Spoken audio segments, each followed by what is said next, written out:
Assalamualaikum warahmatullahi wabarakatuh. Selamat siang dan salam sejahtera untuk kita semuanya. Om Swastiastu, Namo Buddhaya, Salam Kebajikan, Rahayu, Rahayu, Rahayu. Puji syukur kita panjatkan kepada Tuhan Yang Maha Esa, yang mana pada siang hari ini kita semua bisa hadir dalam kegiatan sarasehan topeng di Padepokan Seni Mangundarma, Tumpang, Malang. Kegiatan ini dilaksanakan dalam rangka hari ulang tahun Padepokan yang ke-34 dengan mengambil kegiatan kembul topeng yang kedua. Kegiatan ini dilaksanakan dimulai tanggal 19 Agustus sampai tanggal 26 Agustus.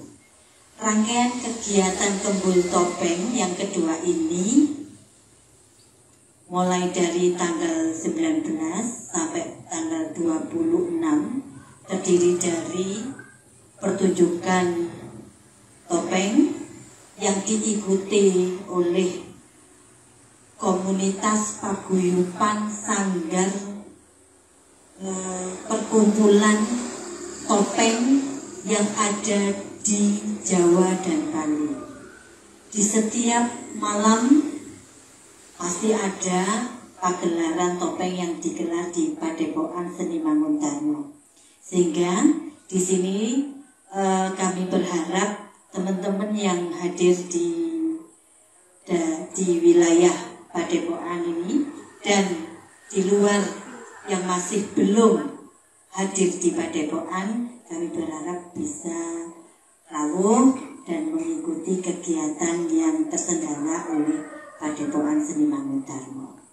Ya, untuk hari ini, pada siang hari ini, kita akan melaksanakan rangkaian yang pertama adalah sarasehan topeng. Nanti malam dilanjutkan ada pertunjukan topeng dari beberapa wilayah. Yang pertama ada dari Ponorogo, kemudian yang kedua dari Malang.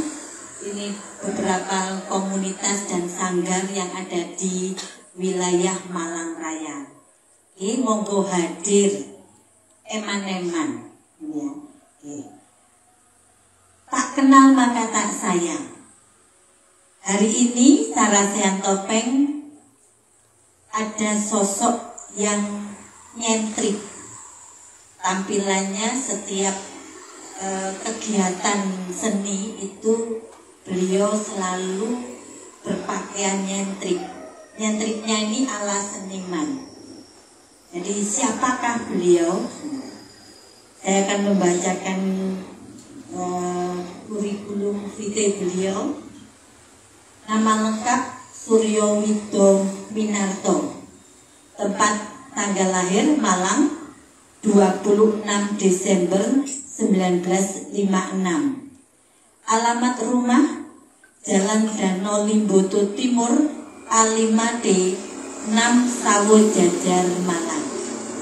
Pekerjaan terakhir beliau sebagai dosen atau pengajar di program studi pendidikan seni tari dan musik Universitas Negeri Malang.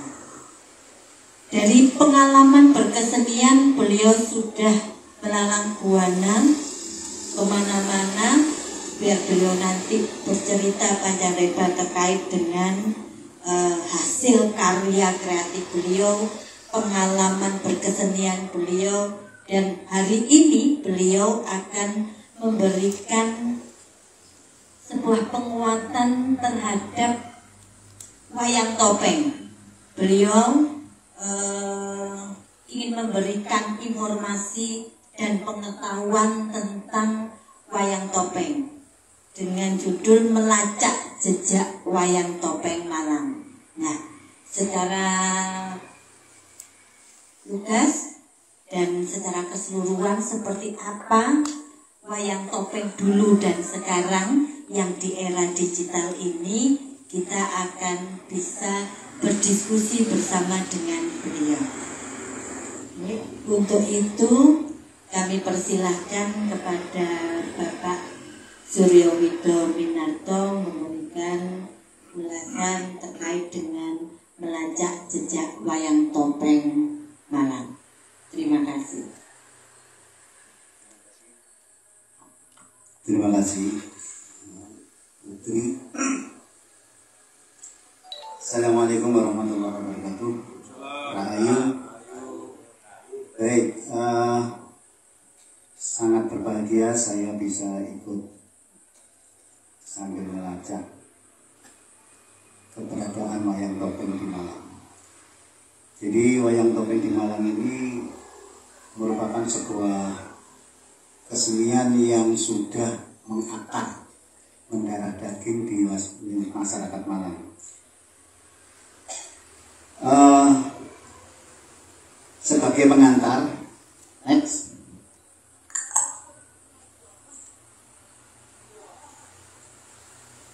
Terus ya, sebagai pengantar terus lanjut. Wayang topeng Malang ini wayang topeng atau kesenian bertopeng akan saya bagi menjadi dua. Yang pertama adalah masa prasejarah dan yang kedua masa sejarah. Masa prasejarah ini terkait dengan kepercayaan animisme, sarana upacara religius. Jadi topeng pada masa prasejarah ini bukan sebagai seni pertunjukan, tetapi sebagai sarana upacara, itu upacara religius. Terus topeng merupakan representasi budaya totem. Jadi topeng ini berkaitan dengan satu kebudayaan yang sangat kuno atau masyarakat yang prasejarah, masyarakat yang belum kenal tulis. Jadi segala sesuatu berkaitan dengan hubungan manusia dengan manusia itu melalui tanda-tanda, dan topeng dipakai sebagai tanda salah satu adalah untuk merepresentasikan yang dipertuhan dan sebagai salah satu sarana untuk menghubungkan antara manusia dengan Tuhannya. Misalnya orang meninggal itu selalu akan diberi topeng, dipakai sebagai sarana menghubungkan antara dirinya dengan Tuhannya. Dan topeng ini bukan hanya di Indonesia, tapi di seluruh dunia ada permasalahan yang hampir sama. Kita ambil contoh saja di Mesir yang jauh lebih tua dari Indonesia, 3000 tahun sebelum Masehi itu sudah punya peradaban yang maju. Namun demikian topeng tetap digunakan sebagai penutup jenazah. Jadi kalau kita lihat Tutankhamen, kita ambil Fir'aun dan yang ditemukan di piramid itu semuanya ditutup dengan topeng. Kemudian zaman-zaman ini adalah zaman Paleolitikum, yaitu kurang lebih 30.000 tahun yang lalu, atau bahkan sebelum Masehi itu 3000 tahun sebelum Masehi itu sudah terdapat permasalahan tentang topeng ini. Yang kedua adalah masa sejarah. Topeng sebagaimana pertunjukan mulai populer sejak abad ke-8 Masehi. Itu menurut Timbul Haryono bahwa sumber prasasti kesenian bertopeng, yaitu yang pertama Kuti, prasasti Kuti tahun 700. Lowo itu juga sudah mati lama itu Masehi di Jowo, di jadi ada yang lebih banyak dikenal topeng itu justru bukan di wilayah di luar Jawa Timur, maka yang tertua malah diketemukan di Jawa Timur. Apakah yang lain tidak? Itu tidak bisa dikatakan iya dan tidak, karena yang pertama ditemukan ini. Yang mungkin ada pertemuan yang lain yang lebih tua itu mungkin saja karena masih belum ditemukan. Kemudian yang kedua adalah Prasasti Mantiasih pada tahun 862 Saka atau 904 Masehi, yaitu beberapa istilah antara lain mata pukan, manrakat, kemudian mata pelang dan sebagainya. Kemudian Prasasti Poh tahun 905, yaitu istilah mata pukan. Di Candi Barot berangkat tahun tahun 722 Saka atau 850 Masehi. Istilah manapal berasal dari kata tapel, yaitu penutup muka, dan mangigel, yaitu bergerak atau menari. Lanjut.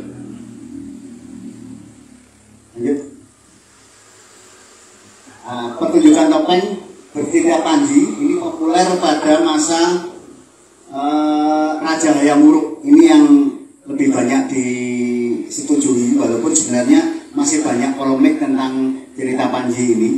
Ya, jadi ada yang berpendapat bahwa cerita Panji ini populer pada masa kerajaan Tumapel, di mana Raja Kertanegara sudah menggunakan tarian-tarian yang bertopeng. Kemudian di dalam kitab Pararaton itu dikenal dengan gelar-gelar Raja Hayam Wuruk ketika dia menari topeng. Kalau menari sebagai putri dia disebut sebagai Wiji Antimun, kalau sebagai pelawak dia disebut sebagai Gagak Ketawang, kalau berperan sebagai dalang dia disebut Dalang Tirta Raju. Dalang Tirta Raju ini yang jadi polemik menurut pendapat dari beberapa ahli, bahwa menurut Piso bahwa Tirta Raju itu berasal dari kata Tirta Kalang, jadi Makalang, artinya bahwa Hayam Wuruk ini berperan sebagai kalang. Itu sama dengan Kartolo sekarang ini sama dengan Kartolo. Sedangkan saya mentafsirkan dari kata Tirta Raju. Tirta itu artinya air, Raju kalau bahasa Sanskerta L, R dan D itu sama. Jadi misalnya Loro, Roro dan Dara itu sama-sama gadis. Maka Tirta Raju bisa saya sebutkan pakai Tirta Laju, artinya air yang terus mengalir. Maka dalang yang bagus sampai sekarang, dalang yang bagus itu dalang yang banyu mili bahasa Jawanya, air mengalir. Jadi dalang yang paling disukai adalah dalang yang tidak terbata-bata, tidak harus berpikir kesana, tapi seperti air yang melaju terus berjalan dengan sebaik-baiknya. Ini sebutan dari Hayam Wuruk. Next, berikutnya dalam pencarian saya dari gerak langkah kesenian bertopeng ini saya bagi menjadi dua, yaitu periode Hindu-Buddha di Jawa Timur. Mohon maaf saya tidak bicara ke luar Jawa Timur karena yang data yang saya dapat itu semuanya dari Jawa Timur. Yang kedua adalah periode Malang Baru. Ya. Periode Hindu-Buddha di Jawa Timur itu ada pra Mojopahit, kemudian periode Mojopahit, kemudian periode pasca Mojopahit, dan periode masa baru atau Malang sekarang ini. Periode pra Mojopahit itu Malang ini sebagai satu-satunya, menurut saya yang saya temukan, satu-satunya wilayah yang pernah diduduki sebagai ibu kota kerajaan sebanyak 5 kali. Satu-satunya wilayah, di daerah manapun nampaknya belum saya ketemukan satu wilayah yang bisa diduduki selama 5 kali kerajaan. Jadi kerajaan yang pertama di Malang adalah Kerajaan Kanjuruhan dengan raja yang terkenal adalah Gajah Yana. Kemudian sebelum Gajah Yana itu adalah ayahnya namanya Sriswa. Kemudian anaknya setelah itu diganti dengan siapa namanya, lupa saya. Utayana itu raja terakhir yang berdiri sebagai kerajaan di Kanjuruhan. Setelah Utayana, kerajaan Kanjuruhan menjadi kerajaan bagian dari kerajaan Mataram. Maka jadi Rakai Kanjuruhan. Jadi masih menjadi bagian. Ini tidak diketemukan asal usulnya kenapa Kanjuruhan menjadi bagian dari Mataram. Kemudian pada periode Majapahit, Seterusnya itu ada 2 kerajaan lagi, 4 kerajaan, yaitu setelah kerajaan Kanjuruhan, kemudian timbul lagi kerajaan namanya Parwa. Kerajaan Parwa ini masih belum banyak diekspos, tetapi bukti-buktinya ada. Kerajaan Parwa ini adalah kerajaan sebelum kerajaan Tumapel atau Singosari.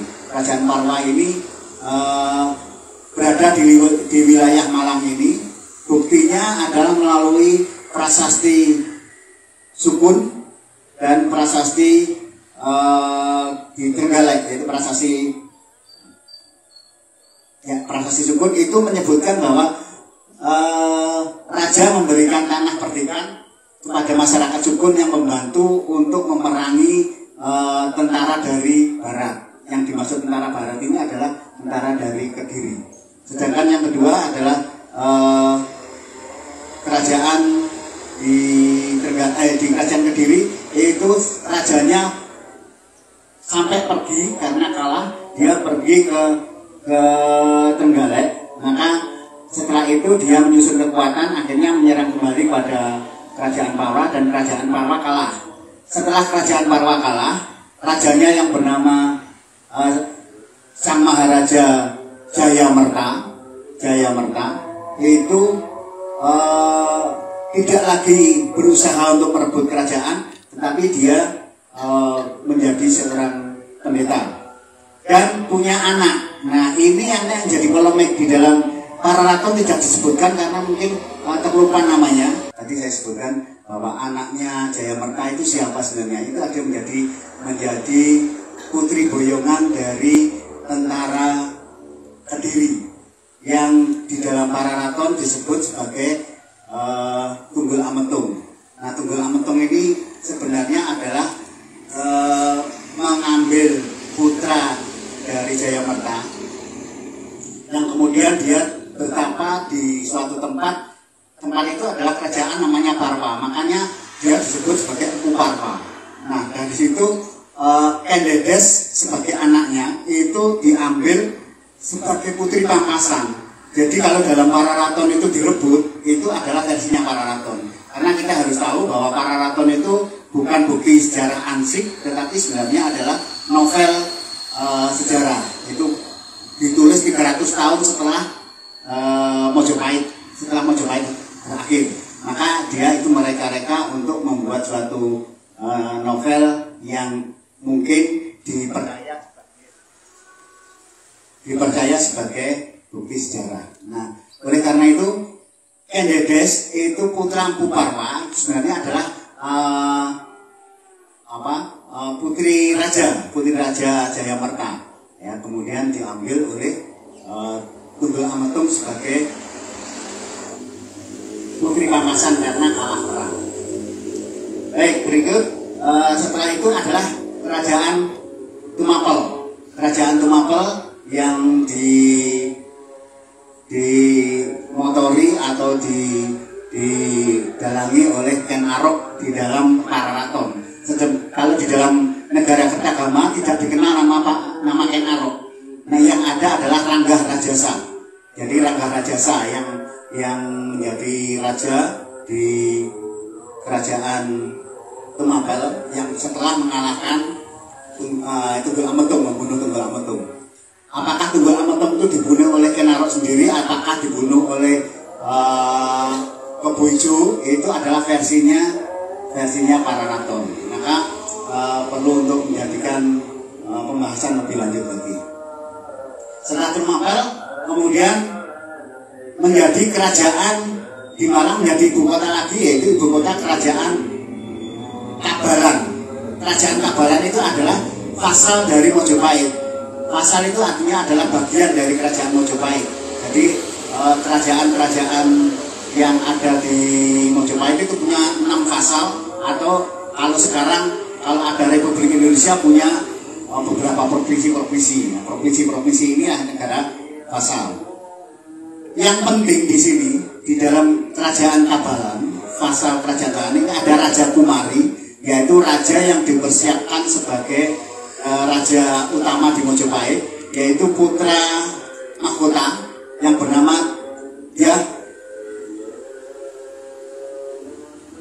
dia Kusumawardhani. Nah, dia Kusumawardhani. Dia Kusumawardhani ini di dalam prasasti Laringin Pitu disebutkan bahwa dia Kusumawardhani adalah seorang wanita yang sangat cantik, kemudian berperangai halus, dia pintar menari dan pandai menyanyi, mangidung ya, mangidung dan mangigel di dalam istilah itu. Jadi kemudian dia berdiri sebagai raja di Kabalan.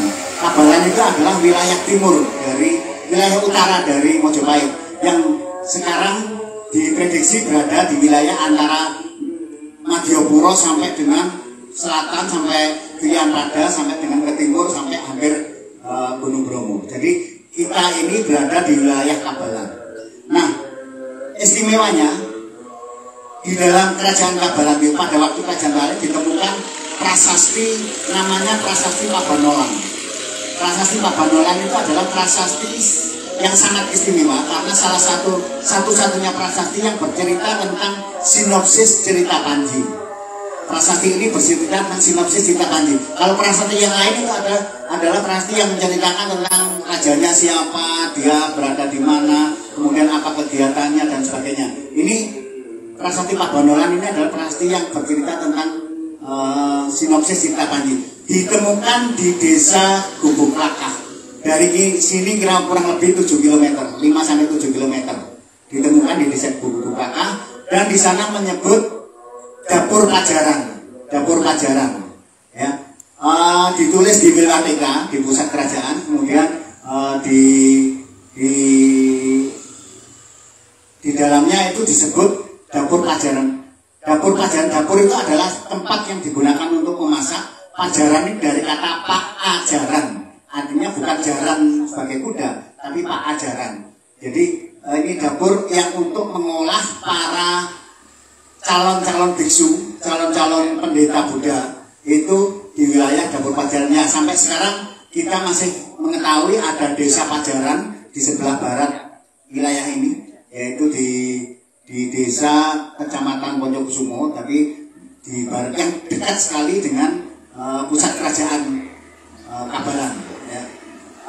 Di sana diketahui bahwa dapur Pajaran itu mengajarkan, selain mengajarkan tentang keagamaan, juga mengajarkan tentang budaya. Tentang budaya. Salah satunya karena dalam prasasti itu disebutkan sebagai sinopsis Panji, maka Wisnuwardhani itu adalah seorang penari yang bagus dan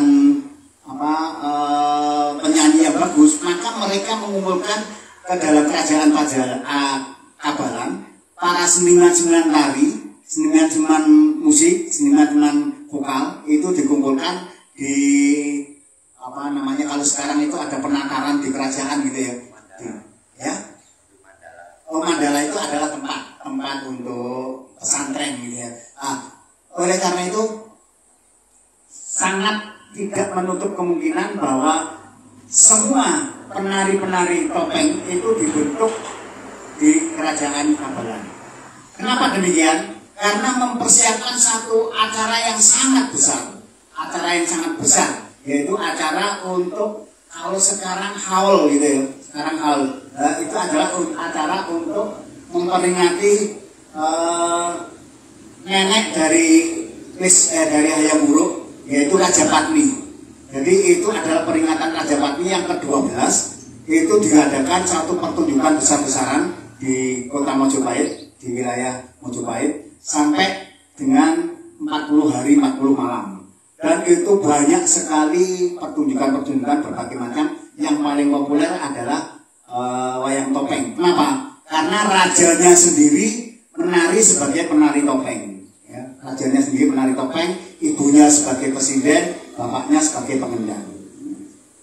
Nah, ini di Malang sudah dijelaskan. Kemudian setelah pasal Mojopahit, yaitu Kabalan, kemudian ada kerajaan baru lagi setelah Mojopahit runtuh, yaitu kerajaan Sengguruh yang berada di wilayah selatan Malang, wilayah Kepanjen sekarang ya. Itu adalah punya catatan besar bahwa Sengguruh ini sudah masa Islam, tetapi pernah mengalahkan Sunan Giri, jadi Giri Kedaton sampai dengan Raja Sunan Giri itu mengungsi.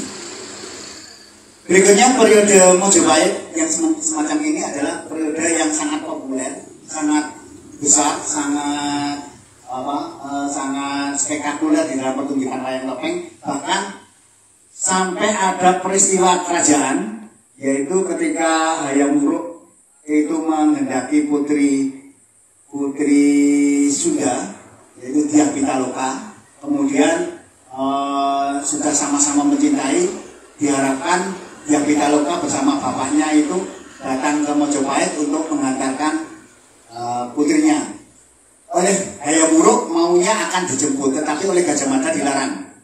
Kenapa dilarang? Karena Anda adalah raja diraja, mereka adalah bawahan kita. Maka kalau dia mau mengabdi pada kita, dia harus mengantarkan putrinya ke hadapan raja, bukan raja yang menjemput. Ini terjadi polemik, akhirnya terjadi peperangan yang sangat besar, namanya Perang Bubat, sehingga Raja Pasundan dan Dyah Pitaloka semuanya mati, dia bunuh diri. Nah, ini menjelma menjadi suatu cerita di dalam pertunjukan wayang topeng, menjadi cerita Panji Anggraini yang pernah ditampilkan di wayang topeng Malang oleh Pak Soleh. Dan cerita ini, Panji Anggraini ada di bukunya perbandingan Panji Elko Jaroko, itu ada di sana. Baik, berikutnya adalah masa pasca Mojopahit. Ya. Pasca Mojopahit ini setelah abad ke-17 itu tidak terdengar wayang topeng di Malang secara sosial besar itu, karena mereka masyarakat Mojopahit yang beragama Hindu yang ingin mempertahankan budayanya itu tidak berani terang-terangan untuk melakukan satu pertunjukan, sementara masa itu adalah masa Islam, di mana kerajaan-kerajaan Islam itu melarang segala sesuatu yang dianggap musyrik, ya, dianggap yang tidak sesuai dengan agama. Maka mereka, masyarakat Hindu yang ada di Malang itu sama melarikan diri. Ada yang melarikan ke Gunung Bromo, ada yang melarikan ke Bali, ada yang melarikan diri ke tempat-tempat lain, berusaha untuk mempertahankan kepercayaannya. Sehingga walaupun tidak terdengar atau tidak terekspos tentang wayang topeng di Malang, tetapi aktivitas masih tetap ada. Ya, terbukti di Tegar masih ada wayang topeng pada waktu itu, kemudian di Bali juga masih ada, dan seterusnya. Hingga pada pertunjukan, hingga pada sampai tahun 1938 ketika Piso mengkomunikasikan pertunjukan rakyat di Jawa, mulai dari Jawa Barat sampai dengan Banyuwangi. Salah satunya yang mempunyai porsi besar di dalam tulisan itu adalah tentang wayang topeng Malang. Wayang topeng Malang didekatkan dengan wayang topeng yang ada di Yogyakarta, karena di Yogyakarta dan Surakarta, khususnya Surakarta, wayang topeng adalah kesenian kerajaan. Sedangkan di Yogyakarta tidak, tapi untuk wayang wongnya menggunakan topeng. Kalau itu adalah raksasa maupun kera, itu menggunakan topeng. Tapi tidak ansih wayang topeng sebagai cerita Panji. Tetapi kalau di Surakarta itu wayang topeng memang sebagai kesenian kerajaan, sampai dengan ada klono yang disampaikan oleh Sultan Sunan Pakubuwono ke-4 kalau nggak salah. Itu ada wondo namanya wondo geger. Wondo geger itu klono yang dipakai itu, kalau dia dipakai itu semuanya rame ketakutan atau rame tertarik dan sebagainya, sehingga wondo geger ini menjadi pusaka di kerajaan Surakarta. Ya. Dan ada cerita juga sebenarnya bahwa pada waktu itu Raden Patah, raja kerajaan Raden Patah, Demak, raja kerajaan Demak itu setelah ayahnya yaitu San Brawijaya yang terakhir itu melarikan diri karena dia mempertahankan kepercayaan Hindu, sedangkan Raden Patah mendirikan kerajaan di Demak. pada waktu itu Raden Patah tidak bisa menaiki takhta. Setiap menaiki takhta dia jatuh pingsan. Kemudian diberitahu oleh gurunya dan sebagainya supaya meminta izin kepada bapaknya, meminta izin untuk bisa duduk di atas singgasana. Tetapi ya, ini oh ya. Tetapi dengan syarat kalau Anda mau mendatangi bapakmu, kamu harus mengenakan topeng. Maka dia membuat gerakan kesana kemari yang tidak ada pokoknya memakai topeng sampai ke depan bapaknya. Kemudian baru dilepas topengnya. Lalu menyampaikan kepada bapaknya bahwa saya bagaimana? Saya mau menaiki takhta kok nggak bisa, kok selalu jatuh. Dan ini yang perlu dicatat bahwa untuk mencari bapak ini harus bertopeng dia, menggunakan topeng raksasa topengnya. Ya. Terus setelah itu ketemu oleh bapaknya, kemudian diberitahu, ya wis, nek pancen kowe kepengin dadi ratu, lungguh ning singgasana ning gambar Kencono, ora apa-apa. Tidak apa-apa kamu duduk sana, dengan catatan kamu harus menjadi raja Jawa, bukan raja Arab. Ini yang jadi catatan, bukan raja Arab, tapi raja Jawa. Sehingga pakaianmu tidak menggunakan pakaian gamis semacam ini. Kamu harus pakai surjan, harus pakai belangkon dan sebagainya. Ketika dia pakai belangkon, surjan dan sebagainya, kemudian dia berhasillah dia duduk di singgasana. Nah ini cerita Raden Patah. Kemudian bahwa di dalam perjalanan topeng Malang ini dengan cerita Panji yang sudah diawali, sebenarnya bukan diawali di Mojopahit sebenarnya. Kalau menurut tulisan Pak Henry Supriyanto dan Pak Soleh ini zaman Kertanegara sudah ada cerita Panji, bahwa cerita Panji kayak apa itu tidak bisa diprediksi, tapi bahwa itu cerita Panji. Demikian pula bahwa Panji, sosok Panji ini dilambangkan sebagai beberapa tokoh, antaranya Ken Arok, kemudian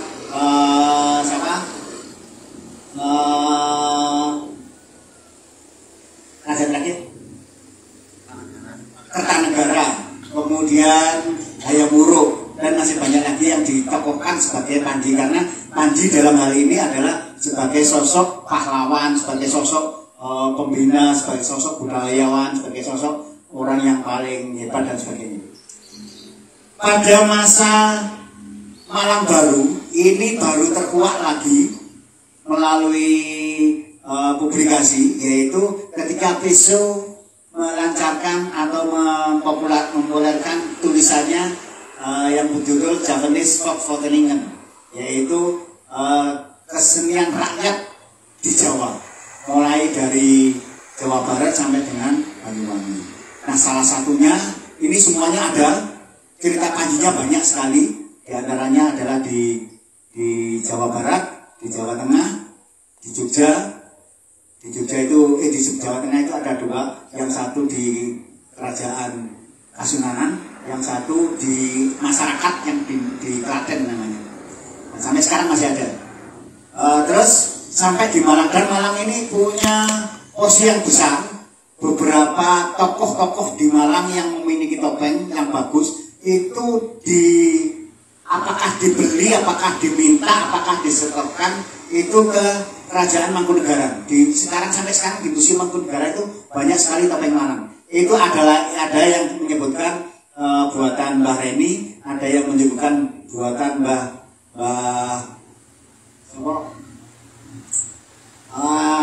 Senggreng itu Mbah Seno, ada yang buatan Mbah Seno, juga ada yang buatan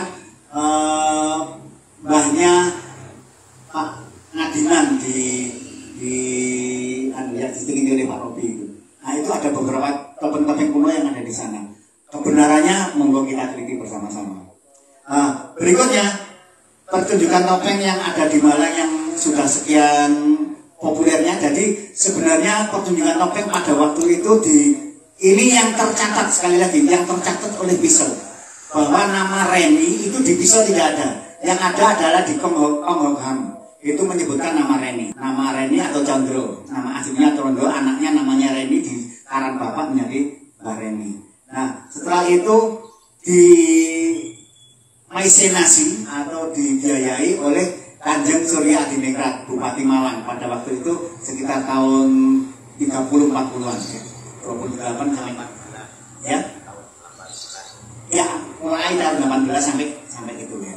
Nah, itu dibiayai dengan membuat pertunjukan, dengan membuat topengnya, bahkan disebutkan ada topeng yang terbagus yang terakhir, yaitu topeng ragil kuning yang ditrekek emas dan sebagainya, yang sekarang menurut penemunya itu Pak Yudin itu katanya itu topengnya sekarang warnanya hitam sekali karena dikutuki atau diberi. Apakah benar itu atau tidak saya belum bisa meneliti dengan sebelumnya. Tapi bahwa ada topeng yang terbagus menurut Anggongam itu adalah topeng yang paling bagus buatan Reni yang sampai sekarang masih ada pada waktu itu.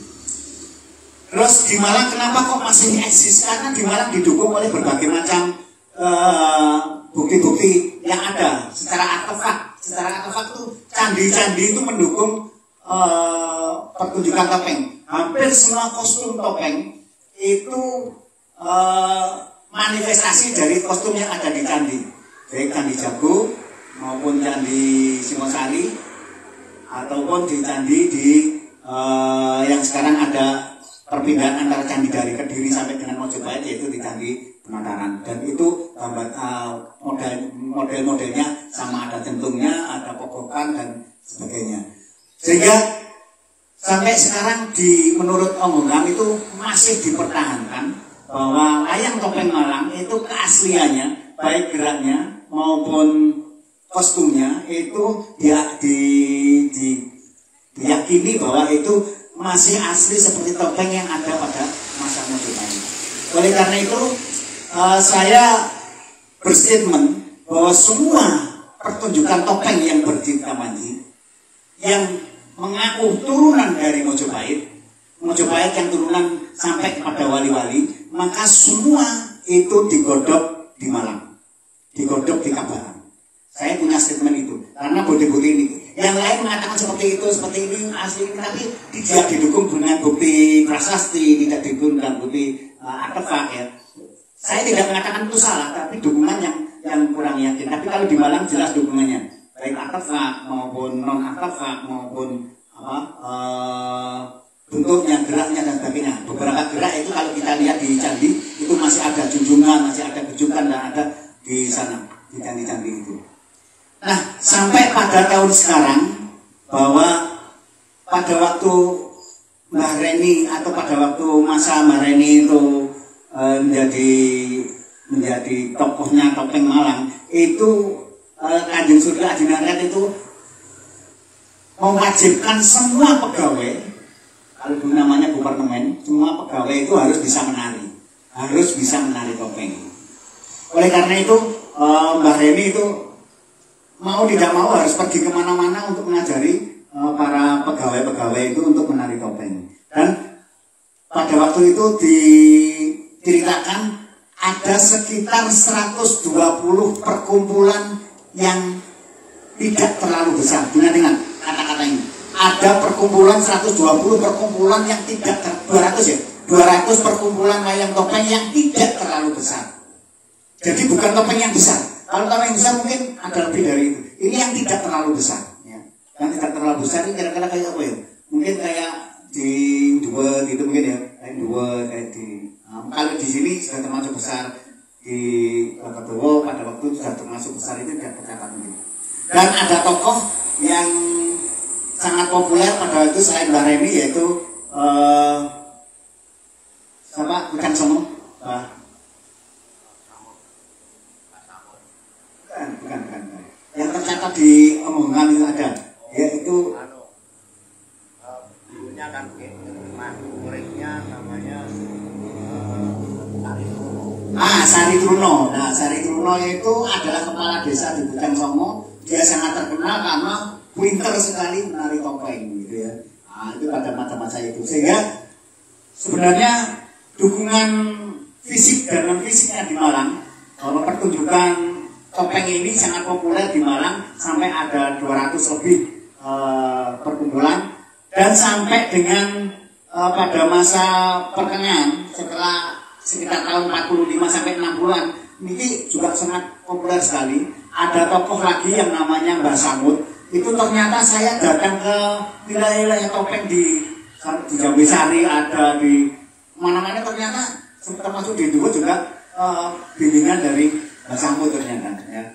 Nah, kalau di wilayah selatan itu ada Mbah Gurawan, ya, mbahnya Pak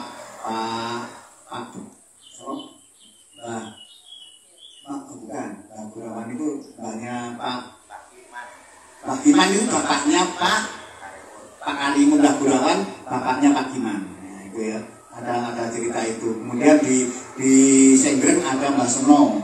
Mbah Seno itu ada cerita bahwa Mbah Kalimun ini pernah belajar ke Mbah Seno, tadi mencari itu ternyata dapat bapang itu. Nah, bapang yang sekarang itu menurut masyarakat Senggreng itu bukan bapang, itu adalah Raju Maduro. Itu menurut mereka. Dan bapang ada sendiri. Bapang yang sebenarnya adalah yang ada di Jambuwe. Gitu ya. Nah, sampai sekarang wayang topeng di Malang sudah mengalami berbagai macam reformasi, hubungannya kreativitas, bahkan namanya wayang topeng sudah tidak pakai topeng, tapi topengnya hanya sebagai simbol. Saya pernah bersama Putri Pak Robi itu membuat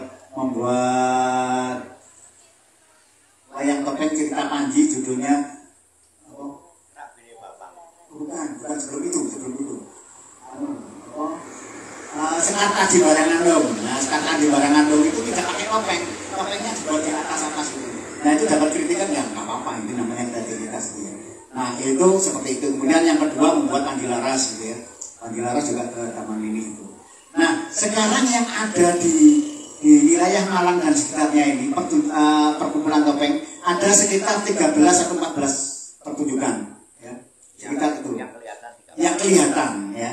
Jadi yang mati-mati dulu, Senggreng sudah mati, hidup lagi. Jadi Gui sudah hidup lagi. Kemudian di Lowok itu juga sudah mati lama, hidup lagi gitu ya. Kemudian di Duet ada 2, di Jabung ada 3, di Tumpang ada 1, di sini ada 1. Kemudian ya yang belum kelihatan itu sebenarnya dulu juga terkenal itu di Precet, tapi kok hilang sama sekali. Masih walaupun sebenarnya tokohnya masih ada sebenarnya di sini tokohnya ini ya. Nah, perkembangan berikutnya bahwa wayang topeng di Malang ini sudah mengalami berbagai macam reformasi.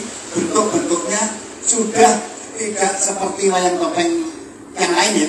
Ini yang ini tidak seperti wayang topeng sekarang, tetapi sudah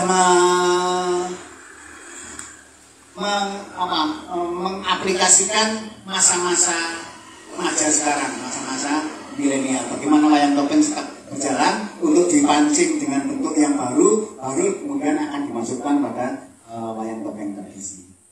Sementara itu saya kira cukup. Ada bukti-bukti, coba bukti wayang topeng yang masa Singosari ya, masa bukan ini.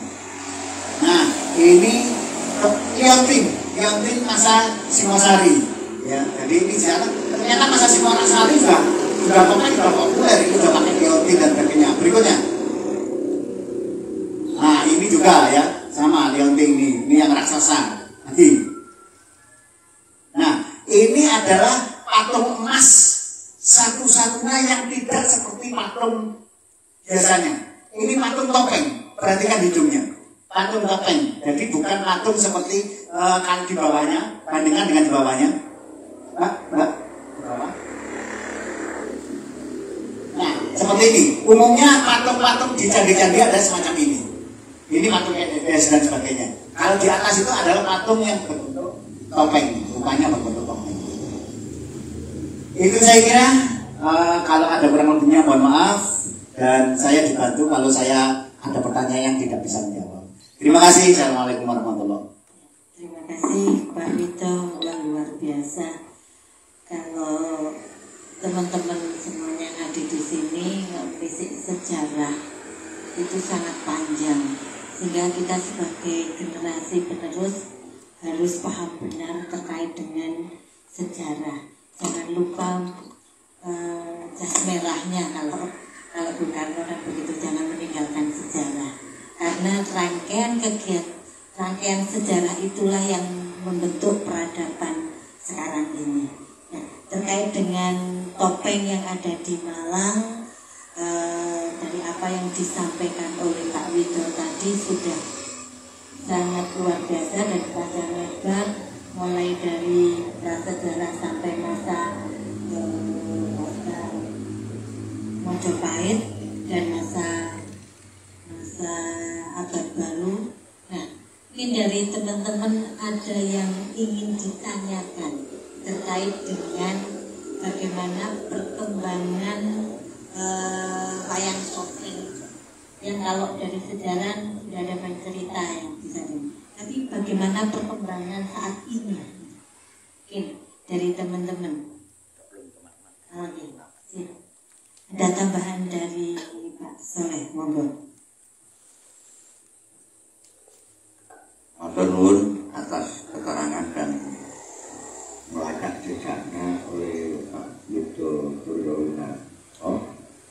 Ada satu Pak Yudo tadi yang belum dijelaskan, Kerajaan Mataram menjadi kandungan, menjadi konsep karakean.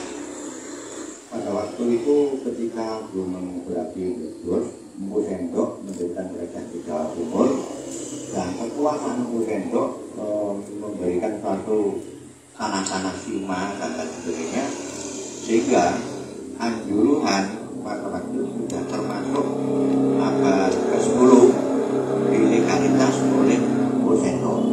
Salah satunya yang bisa menandai adanya seni pertunjukan yang pertama kali di Malang itu adalah prasasti Mas dan prasasti Dinoyoa. Di sana menyebutkan adanya sebuah pertunjukan yang disebut Juruning Mangarakat yang dipimpin oleh seorang pimpinan pertunjukan namanya Patawa. Nah, Patawa ini dalang juru narasi. Itu yang belum tersirat di Pak Wido. Soal pindahnya menjadi kerakean ini nanti hubungannya dengan prasasti-prasasti Banglawan. Ada 3 Tangerake yang mengusulkan bahwa tanah yang berdasarkan darahnya harus mahal sekali pajaknya, sehingga diusulkan juga terbebas dari pajak. Itu prasasti Banglawan, yaitu terkait dengan kekuasaan pemerintahan Mpu Sendok. Kemudian yang kedua, bukunya Tuan Pisau yang menyebutkan tahun 1928 itu ada putranya Mbah Boy Reni namanya Rumington. Rumington itu kelak disebut Sari Truno. Jadi Pak Rumington itu, Sari Truno itu adalah anaknya Rumington. Nah, dari mana kan pengalaman Sari Truno itu? Padahal Rumington atau Sari Truno itu hanya seorang pembuat wayang Malangan yang pandai keris. Dan kepingin belajar dari topeng berburu nimbali Ki Rusman Bejo dari Padepokan Tulosayu yang ada di Desa Kemulan ini. Nah, inilah sehingga kenapa saya harus meninggalkan 20 tahun untuk belajar topeng di Indonesia, karena nama kakek saya itu tidak disebut-sebut situ. Nah, setelahnya kemudian siapakah Pak Samud? Pak Samud itu ditemukan oleh kakek saya di Pedanyangan Wates. Karena Pak Samud adalah penari andongan. Apa nih Anis? Mbak, amin andong buat nangsal harto daripada kowe timbangane kowe jadi penari andong. Ayo wis ngaku tak ada penari hari itu sono. Nah, beberapa peristiwa memandikan Jamas di Sungai Lanang karo Sungai Wedok, yang lanang itu adalah Dulur Besar, yang wedok itu dari sumber itu. Adanya suatu tradisi jamasan topeng, lalu pelunturan raja yang disebut Banyuwangi dan Jawa, lalu selamatan pelintengan topeng yang tadi ini ditanyakan oleh Pak Henry.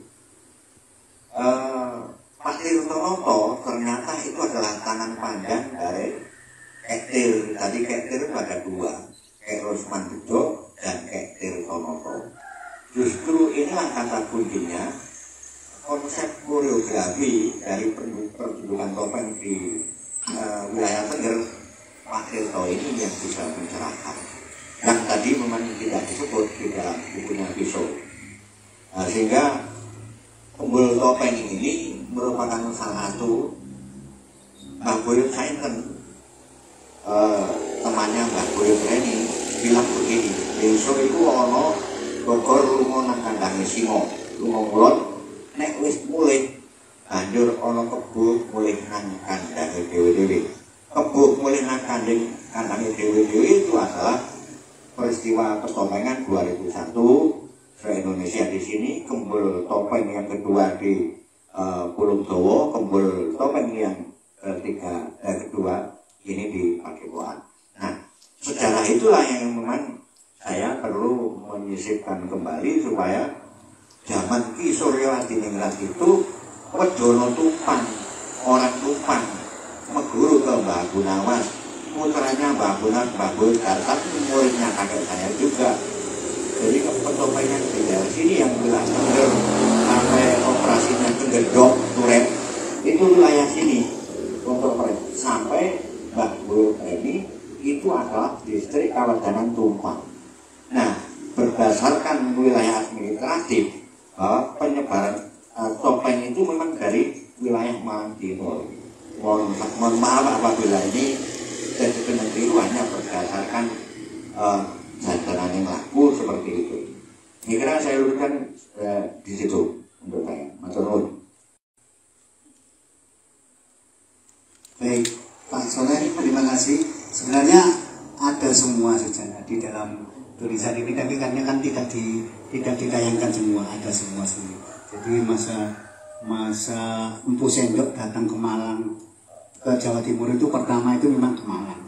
Bukti satu-satunya yang paling kuat adalah prasasti Turian Pada. Itu yang menyebutkan bahwa pembebasan tanah di sana atas perintah Empu Sendok. Jadi itu yang pertama. Kemudian ada beberapa pendapat bahwa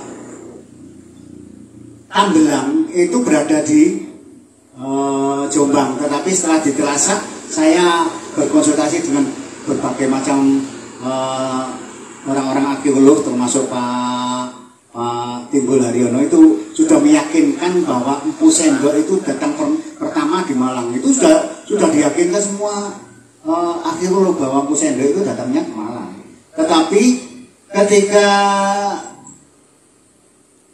Kanjuruhan menjadi acara keliangan itu masih jauh dari Empu Sendok. Itu masih sekitar tahun 790-an itu. Jadi masih belum tersentuh oleh Empu Sendok, tapi itu sudah berkaitan berhubungan dengan Kerajaan Mataram kuno. Saya kira itu. Sehingga Candi Badut itu seusia bahkan lebih tua sedikit daripada Candi Prambanan, lebih tua sedikit daripada Candi Borobudur. Ya, kalau Borobudur itu adalah tahun 802, sedangkan Candi Badut itu tahun 760, sehingga masih lebih tua di Malang. Saya kira itu. Dan itu benar Pak Soleh. Jadi apa yang disampaikan Pak Soleh itu melengkapi dari apa yang saya sampaikan. Dan sebenarnya ini tadi banyak yang belum tersampaikan, ya, termasuk topeng sebagai sang antaran. Ini juga tidak sama karena terlalu lama waktunya. Dan saya harus cepat meninggalkan sini. Moga-moga. Baik, terima kasih. Ya, semakin lengkap, ada tambahan dari Pak Soleh. Mungkin dari teman-teman ada yang ditanyakan? Oke, monggo.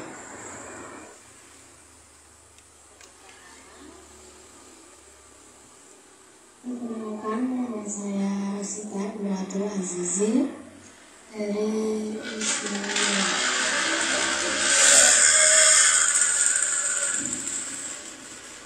Yang ingin saya tanyakan adalah bagaimana ciri-ciri topeng Malang itu sendiri menurut konsep koreografis dan konsep antropologis budaya. Terima kasih.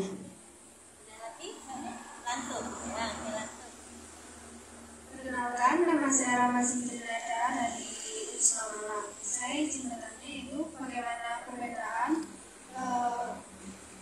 kayak topeng Nusantara dengan topeng Malang ini.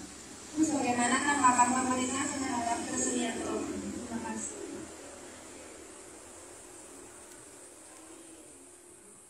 Bagaimana langsung dijawab, Pak?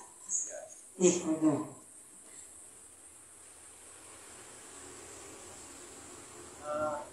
Itu coba di halaman berapa ya? 87 kan misalnya. Ada perbedaan fisionomi topeng. Yang di web. Terus.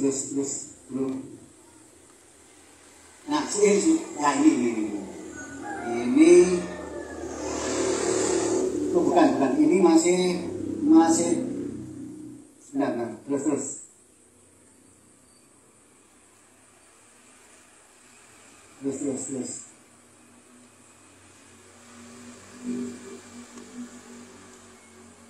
Atau ke atas.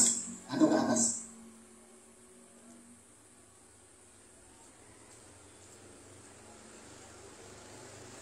ke atas.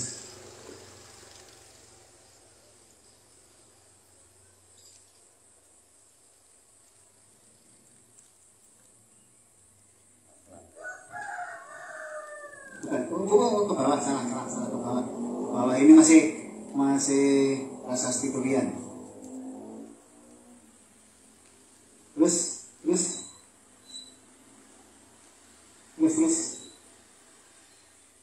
Ada 3 perbedaan tadi. Terus.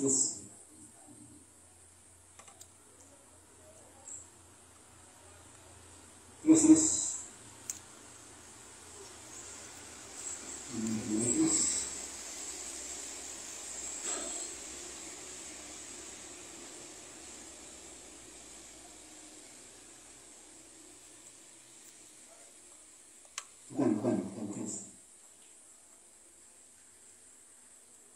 Nah, ini sebenarnya ini yang disebutkan tadi sebagai topeng yang terbagusnya Mbah Remi yang terakhir kuning. Bentuknya sudah sekarang seperti ini karena dikutuki warnanya hitam. Harusnya dulu itu warnanya kotak-kotak emas gitu. Terus.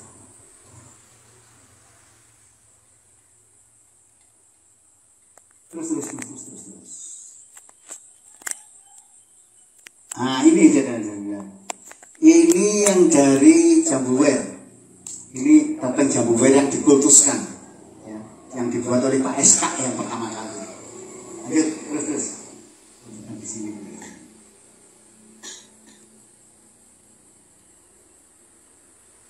Oh, bukan. Atasnya.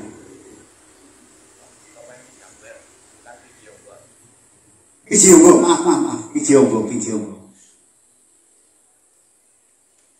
Ya wis sambil berjalan sambil golek ada tabel itu 4 perbedaan. Baik Mbak, perbedaan wayang topeng Malang, perbedaan topeng Malang dengan topeng yang di luar Malang itu karakteristik dari ornamen dan karakteristik dari bentuk itu membedakan. Kalau di Jogja, di Surakarta, di Sunda itu rata-rata berbentuk hampir bulat, tapi di sini lebih banyak ke bulat telur. Kemudian yang sebenarnya, yang aslinya topeng Malang itu kalau diletakkan bisa berdiri karena janggutnya pepes, ya, bisa berdiri. Tapi kalau yang lain kan tidak, janggutnya bulat, enggak.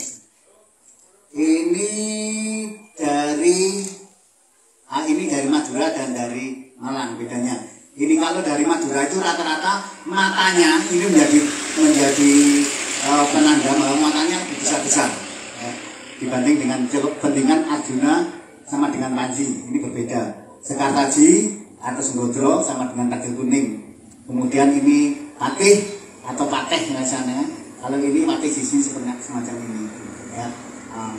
Dursosono sama dengan Bapang, tapi bedanya kalau Bapang semacam ini ada beberapa versi ya Bapang ini. ada bapang yang mingkem, ada bapang yang jangan ini. Tapi yang penting bahwa matanya itu menjadi titik perbedaan utama. Kemudian apa namanya, orna di sini. Kalau di Madura itu mesti ada orna melatinya, simbolnya Belanda. Karena di Madura itu Turkanan Sumenep itu ada perkawinan antara Surakarta dengan Madura, sehingga topengnya itu sebagian ornamennya dipakai yaitu dengan menggunakan melati di atasnya. Kalau Malang tidak. Ini salah satunya ya, masih banyak lagi. Kalau nanti kita mau lebih detail bisa berdiskusi bersama. Sedangkan gerak untuk Malang punya karakteristik yang sangat spesifik. Jadi tidak dimiliki oleh gerak-gerak yang lain, oleh gerak Surakarta, Yogyakarta, Bali, Sunda. Hanya ada kemiripan sedikit dengan Sunda. Misalnya junjungan. Sunda punya junjungan yang sama dengan Malang, cuma Sunda junjungannya lama sekali. Kemudian singlet tidak sama. Bentuk kendangan spesifik yang tidak sama dengan kendangan yang lain. Jadi kendangan Malang itu adalah kendangan topeng Malang itu sebagai kendangan sumbernya dari karawitan Malangan. Sehingga orang yang tidak kenal, misalnya Pak Soleh nggak kenal dengan saya ngendang, Pak Soleh joget pasti bisa. Karena kendangnya sudah baku, sudah diketahui. Jadi bentuknya pasti minimal pola itu sudah dipegang oleh penari dan pengendang. Gitu ya. Kalau di Surakarta, Yogyakarta tidak. Ya. Jadi harus semayanan dulu. Walaupun pola-polanya hampir sama. Gitu ya. Secara antropologi hampir sama sebenarnya di Sunda, di Jogja maupun di Malang, bahwa topeng itu adalah salah satu pertunjukan yang komunal, jadi hubungannya dengan masyarakat. Jadi segala sesuatu misalnya untuk ruatan, untuk nyadran, untuk dan sebagainya itu topeng digunakan sebagai sarana. Bahkan di Tengger itu harus topeng, tidak boleh wayang kulit. Kalau wayang kulit yang dipentaskan nanti Mbah Bromo ngamuk. Dan pernah saya melihat itu memang di Wonogiri ada wayangan. Saya mengatakan kok dengarin namanya. Kira-kira 3 atau 4 bulan Bromo meletus. Dan itu terbukti.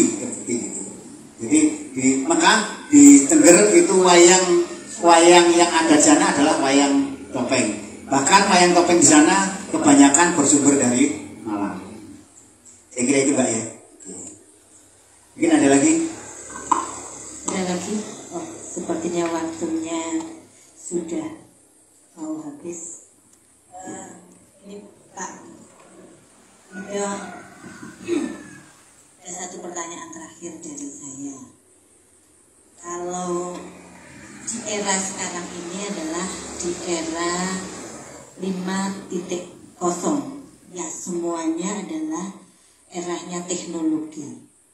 Apalagi teknologinya sekarang sudah mengarah teknologi digital. Kalau dilihat dari sejarah panjang munculnya topeng sampai sekarang ini, dari persebaran wayang topeng yang ada di Malang itu banyak, dan tadi juga disebutkan yang dulu sudah hilang sekarang muncul lagi banyak, kemunculan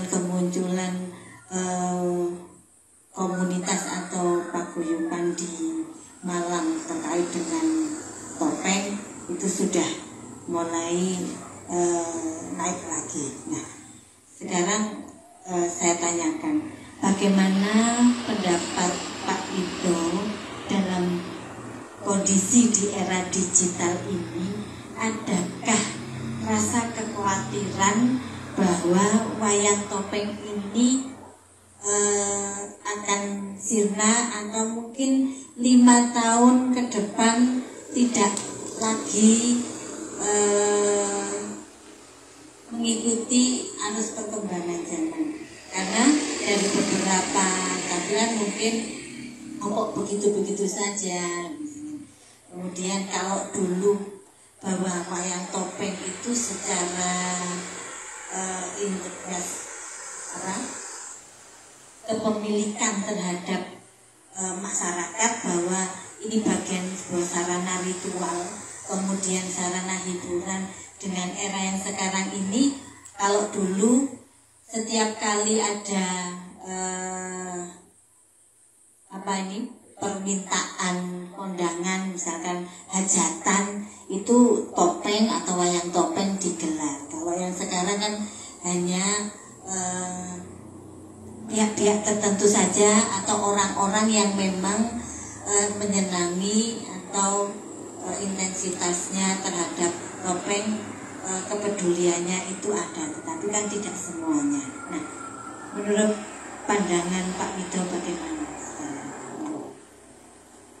Baik, pertanyaan ini muncul sudah 20 tahun yang lalu. Jadi 20 tahun yang lalu. Apa topeng itu masih tetap eksis. Sementara wong delok topeng ke surga, jangankan hanya topeng, kesenian tradisional semuanya ada hampir begah, termasuk ludruk, ketoprak dan sebagainya. Apakah masih bisa bertahan? Ada suatu teori bahwa yang namanya kebudayaan itu adalah milik masyarakat. Jadi kebudayaan itu akan berjalan terus ketika masyarakatnya masih mendukung budaya itu. Dan kebudayaan itu akan mati ketika masyarakatnya sudah tidak mau lagi. Namun demikian, bahwa kebudayaan itu bukan statis tapi berkembang. Budayaan itu berjalan terus. Bahkan dulu yang segala sesuatunya itu harus datang ke sana, sekarang melalui HP aja semuanya terlihat. Namun demikian, saya masih optimis bahwa wayang topeng itu tidak akan mati kalau belum sampai waktunya, kan gitu ya. Nah, karena konsepnya bahwa konsep konsep kekaryaan itu ada 3, yaitu make, kemudian buat, guna, buang. Jadi buat, guna, buang. Ketika membuat itu sudah direncanakan bahwa ini dibuat untuk apa, fungsinya untuk apa, digunakan untuk apa, kemudian kepada siapa ini digunakan. Kemudian kalau sudah berbuat, bagaimana dia berbuat sesuatu tentang yang dibuat ini, ya, digunakan itu sesuai dengan gunaan atau tidak dan sebagainya, dan bagaimana mengembangkannya. Dan kalau itu sudah selesai, maka itu dianggap mati, dianggap dibuang, sudah harus dibuang, sudah tidak digunakan lagi. Ya, teori behaviorisme ini. Jadi oleh karena itu selama pertunjukan ini masih unik, pertunjukan ini masih bernafas, saya kira masyarakat yang tidak tahu pun ingin tahu. Sekalipun hanya 1-2 orang yang ingin tahu, tapi terus tetap berjalan. Apalagi orang-orang yang suka melihat, suka tidak tahu, itu akan terus berjalan. Nah, untuk menghadapi tantangan ini, nah ini yang perlu menjadi perhatian, bahwa teknologi terus berkembang, terus berjalan. Bagaimana kita bisa memanfaatkan teknologi dalam pertunjukan topeng.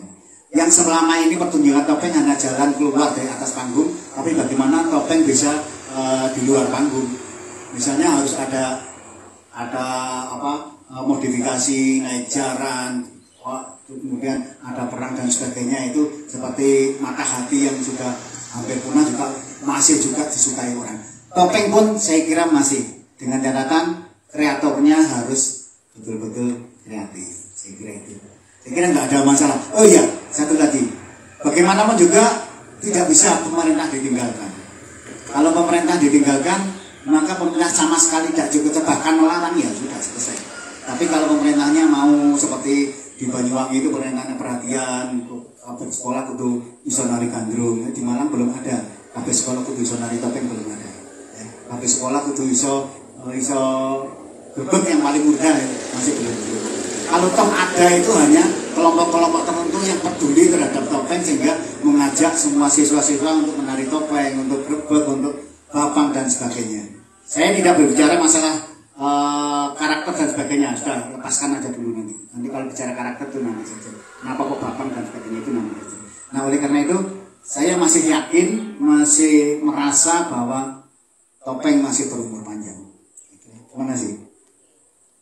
Oke, terima kasih. Saya menggarisbawahi yang terakhir saja terkait dengan apakah pemerintah itu harus berperan, harus ada kewajiban secara moral, dan perlu ini ya, ini pandangan saya, perlu adanya regulasi yang memang dibuat oleh pemerintah terkait dengan bagaimana pembinaan pelestarian seni daerah terutama yang wayang topeng, baik pemerintah kabupaten karena di wilayah persebaran wayang topeng ada di kabupaten, perlulah adanya satu regulasi kebijakan dari pemerintah akan pembinaan itu, agar apa yang kegelisahan dari teman-teman terkait dengan digitalisasi seni pertunjukan, biar orang tidak hanya melihat dari sisi teknologinya saja, tetapi di dalam ranah nilai-nilai muatan pendidikannya itu juga bagian dari penting dari proses bagaimana kita melestarikan seni tradisi yang ada di sekitar kita. Oke, itu apa yang ingin saya sampaikan, menggarisbawahi apa yang dikuatkan oleh Pak Wito, dan harapannya dari Sarasehan ini ada rekomendasi yang bisa kita wujudkan dalam upaya sebuah proses pembinaan dan pelestarian wayang topeng ke depan. Terima kasih. Saya sebagai moderator mohon maaf bila ada kata tutur dan tindakan yang kurang berkenan, dan saya ucapkan terima kasih kepada Bapak Suryo Widominato sebagai penyaji hari ini, dan kita beri aplaus untuk beliau.